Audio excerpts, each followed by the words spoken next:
പാലോട് ഭർത്താവിന്റെ വീട്ടിൽ മരിച്ച നിലയിൽ കണ്ടെത്തിയ ഇന്ദുജിയുടെ മരണത്തിൽ അപ്രതീക്ഷിതമായ ചില കാര്യങ്ങളാണ് ഇപ്പോൾ കേരള പോലീസ് കണ്ടെത്തിയിരിക്കുന്നത്. ഈ സംഭവവുമായി ബന്ധപ്പെട്ട് ഇന്ദുജിയുടെ ഭർത്താവിന്റെ സുഹൃത്തിനെയും പോലീസ് അറസ്റ്റ് ചെയ്തിരിക്കുകയാണ്. അഭിജിത്തിന്റെ സുഹൃത്ത് അജാസിനെയാണ് ഇപ്പോൾ പോലീസ് കസ്റ്റഡിയിൽ എടുത്തിരിക്കുന്നത്. അജാസിനെ പോലീസ് ചോദ്യം ചെയ്യുന്നതിൽ ഏറ്റവും ഒടുവിൽ പോലീസിന് നിർണായകമായ ചില സൂചനകൾ ലഭിച്ചുവെന്നാണ് ഇപ്പോൾ പുറത്തുവരുന്ന വിവരം. മരിച്ച ഇന്ദുജയുമായി അജാസിന് അടുത്ത ബന്ധമുണ്ടായിരുന്നുവെന്നാണ് പോലീസ് തന്നെ പറയുന്നത്. അതിനോടൊപ്പം തന്നെ ഇന്ദുജയെ അതിക്രൂരമായി മർദ്ദിച്ചത് അജാസ് ആണെന്നും പോലീസിന് ചില സൂചനകൾ ലഭിച്ചിട്ടുണ്ട്. കസ്റ്റഡിയിൽ എടുക്കുന്നതിന് മുൻപ് അഭിജിത്തും അജാസും ചേർന്ന് വാട്സപ്പിൽ ഉണ്ടായിരുന്ന ചാറ്റുകളെല്ലാം ഡിലീറ്റ് ചെയ്തിരുന്നു. ഇത് തെളിവ് നശിപ്പിക്കാനുള്ള ശ്രമമാണെന്നാണ് സംശയം. ഇതിന് ശേഷമാണ് ഇവർ ചോദ്യം ചെയ്യലിന് പോലീസിന് മുന്നിൽ ഹാജരായത് എന്ന് പറയുമ്പോൾ ആ വാട്സപ്പ് ചാറ്റുകൾക്കുള്ളിൽ ദുരൂഹത ഉണ്ടായിരുന്നു എന്ന് തന്നെയാണ് പോലീസ് തന്നെ പറയുന്നത്. ഇതാണ് അജാസിന് മേലുള്ള സംശയവും പോലീസിന് കൂട്ടിയത്. ഇരുവരെയും ഒരുമിച്ചിരുത്തിയാണ് പോലീസ് ചോദ്യം ചെയ്തത്. മരിച്ച ഇന്ദുജിയുടെ കണ്ണിന് താഴെയും തോളിലുമായി മർദ്ദനത്തിന്റെ പാടുകൾ ഉണ്ടായിരുന്നു. ആ പാടുകൾ ബസ്സിൽ യാത്ര ചെയ്യുമ്പോൾ ഉണ്ടായതെന്നാണ് അഭിജിത്തിന്റെ വീട്ടുകാർ പറയുന്നത്. പക്ഷേ ഇത് വിശ്വസിക്കാൻ കേരള പോലീസ് തയ്യാറായിട്ടില്ല. ഇന്ദുജിയുടെ വീട്ടുകാരും തയ്യാറായിട്ടില്ല. അടുത്ത കാലത്താണ് ഇന്ദുജിക്ക് മർദ്ദനമേറ്റതെന്നാണ് പോസ്റ്റ്മോർട്ടം റിപ്പോർട്ടിൽ പറയുന്നത്. അതുകൊണ്ട് തന്നെ മരണത്തിന് മുൻപാണ് ഇന്ദുജിക്ക് മർദ്ദനമേറ്റത് എന്ന കാര്യവും വ്യക്തമായി കഴിഞ്ഞിരിക്കുന്നു. അത് ആരാണ് എന്ന് കണ്ടുപിടിക്കാനുള്ള നീക്കത്തിലാണ് ഇപ്പോൾ കേരള പോലീസ് ഉള്ളത്.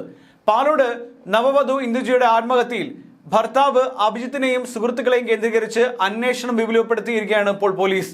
നിലവിൽ ഇന്നലെ കസ്റ്റഡിയിലെടുത്ത അഭിജിത്തും കൂട്ടുകാരൻ അജാസും പോലീസ് കസ്റ്റഡിയിൽ തുടരുകയാണ്. അജാസ് ഇന്ദുജയെ മർദ്ദിച്ചിരുന്നുവെന്നാണ് അഭിജിത്തിന്റെ മൊഴി. എന്തിനാണ് അജാസ് ഇന്ദുജയെ മർദ്ദിച്ചതെന്നാണ് ഇനി അറിയേണ്ട കാര്യം. അതേസമയം ഇന്ദുജയുടെ ഒരു സുഹൃത്തിനെ കൂടി ഇന്നലെ രാത്രി തന്നെ പോലീസ് ചോദ്യം ചെയ്തിട്ടുണ്ട്. പനവൂർ മൂന്നാനക്കുഴി സ്വദേശിയാണ് ചോദ്യം ചെയ്യപ്പെട്ടതെന്നാണ് പുറത്തുവരുന്ന വിവരം. ഇന്നും ഇരുവരെയുമായി ബന്ധപ്പെടുന്ന കൂടുതൽ സുഹൃത്തുക്കളെ ചോദ്യം ചെയ്യുമെന്നാണ് പോലീസ് അറിയിക്കുന്നത്. ഇന്ദുജയുടെ സുഹൃത്ത് ബന്ധങ്ങളെ ചൊല്ലി അഭിജിത്ത് സ്ഥിരം വഴക്കുണ്ടാക്കുമായിരുന്നു. അഭിജിത്തും അജാസും തമ്മിലും ഇതേ ചൊല്ലി വഴക്കുണ്ടായതായും അന്വേഷണത്തിൽ കണ്ടെത്തിയിട്ടുണ്ട്. മരിച്ച ഇന്ദുജയുമായി അജാസിന് അടുത്ത ബന്ധമാണ് ഉണ്ടായിരുന്നത്. ഈ അടുപ്പത്തെ ചൊല്ലി അടക്കം അഭിജിത്ത് വഴക്കിട്ടിരുന്നു എന്നാണ് ഇപ്പോൾ പുറത്തു വരുന്ന വിവരം. അതുകൊണ്ടാകാം കേസുമായി ബന്ധപ്പെട്ട് ഇരുവരെയും കസ്റ്റഡിയിൽ എടുത്തപ്പോൾ അജാസും അഭിജിത്തും വാട്സപ്പ് ചാറ്റുകളെല്ലാം ഡിലീറ്റ് ചെയ്തതിനു ശേഷം മാത്രം പോലീസിന് മുന്നിൽ എത്തിയതെന്നാണ് നിഗമനം. ഇതെല്ലാം എന്തോ ഒളിക്കാൻ ഇവർ ശ്രമിക്കുന്നതിന്റെ തെളിവാണ്. മകളെ കൊന്ന് കെട്ടിത്തൂക്കിയതാണെന്ന് ആരോപിച്ച് അച്ഛൻ ശശിധരൻ കാണിയാണ് പോലീസിൽ പരാതി നൽകിയത്. 3 മാസം മുമ്പാണ് ഇന്ദുജയെ അഭിജിത്ത് വിവാഹം ചെയ്തത്. ഇന്ദുജയെയാണ് ഇന്നലെ ഉച്ചയ്ക്ക് വീട്ടിനുള്ളിൽ മരിച്ച നിലയിൽ കണ്ടെത്തിയത്. ഭർത്തു വീട്ടിൽ നിരന്തരം മാനസിക പീഡനങ്ങളും ഭീഷണിയും നേരിടുന്നതായും മക്കൾ തങ്ങളെ അറിയിച്ചതായും എന്നാൽ തങ്ങളെ അവിടേക്ക് ചെല്ലാൻ അനുവദിച്ചിരുന്നില്ലെന്നുമാണ് ഇന്ദുജയുടെ കുടുംബം ആരോപിക്കുന്നത്.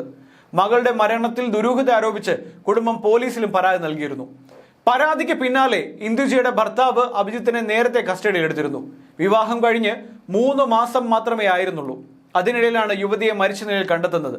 2 വർഷത്തെ പ്രണയത്തിനൊടുവിൽ അഭിജിത്ത് വീട്ടിൽ നിന്ന് ഇന്ദുജയെ വിളിച്ചിറക്കി കൊണ്ടുപോയി അമ്പലത്തിൽ വെച്ച് കല്യാണം നടത്തുകയായിരുന്നു.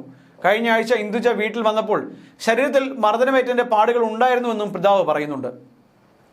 മകളെ അഭിജിത്ത് ഉപദ്രവിച്ച് കെട്ടിത്തൂക്കി കൊന്നതാണെന്നും കൊലപാതകത്തിന് കേസെടുത്ത് അന്വേഷിക്കണമെന്നാണ് അച്ഛന്റെ ആവശ്യം.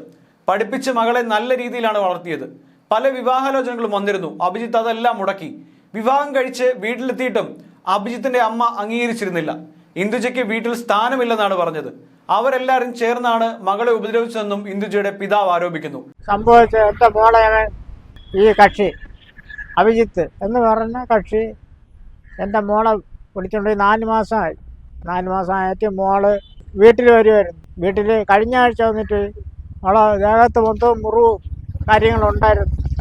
അപ്പോൾ ഈ അഭിജിത്ത് എന്ന് പറഞ്ഞ എൻ്റെ മോളെ ഭർത്താവ് അവളെ ഉപദ്രവിച്ച് കെട്ടിത്തൂക്കി കൊന്നു. കൊലപാതകത്തിന് അവൻ്റെ പേരിന് കേസെടുക്കണം, അന്വേഷിക്കണം എന്നാണ് എനിക്ക് പറയാനുള്ളത്. എൻ്റെ മോള് 24 വർഷം ഞാൻ കൂടെ നിന്ന് പഠിപ്പിച്ച് അവളെ ഒരു നല്ല ഒരു ഉന്നതിയിലെത്തിച്ച് യമേ എൻ്റെ മോൾക്ക് ഒരുപാട് കല്യാണം യമേ ഫോൺ വഴി കല്യാണാല മൊത്തവും തെറ്റിച്ച് എൻ്റെ മോളെ പീഡിപ്പിച്ച് കൊലപ്പെടുത്തുകയാണ് ചെയ്തത്. ചേച്ചി ഒരിക്കലും ആത്മഹത്യ ചെയ്യില്ലെന്ന് ഇന്ദുജയുടെ സഹോദരൻ ഷിനുവും പറയുന്നു. നമ്മളെ തന്നെ അങ്ങോട്ട് ആ ചേച്ചിയുടെ വീട്ടിൽ പോണത് അവർക്ക് ഇഷ്ടമല്ല എന്ന് പറഞ്ഞിട്ടുണ്ട്. ഇപ്പൊ ചേച്ചി ഇങ്ങി പറഞ്ഞത് അവർക്ക് ഇഷ്ടമല്ല. പിന്നെ മറ്റേ എൻ്റെ അളിയനായ അയാൾക്കും അത് ഇഷ്ടമല്ല. ഒരു കാരണവശാലും എൻ്റെ ചേച്ചി ഇങ്ങനെ ചെയ്യൂല.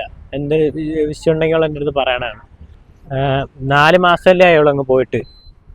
അത് ഇത്രയും വിഷയം ഉണ്ടെങ്കിൽ നമ്മൾ അല്ലെങ്കിൽ വീട്ടിൽ വരായിരുന്നു നമുക്ക്. വീട്ടിൽ അല്ലെങ്കിൽ എന്നെ വിളിച്ച് പറയാമെങ്കിലും ചെയ്യായിരുന്നു.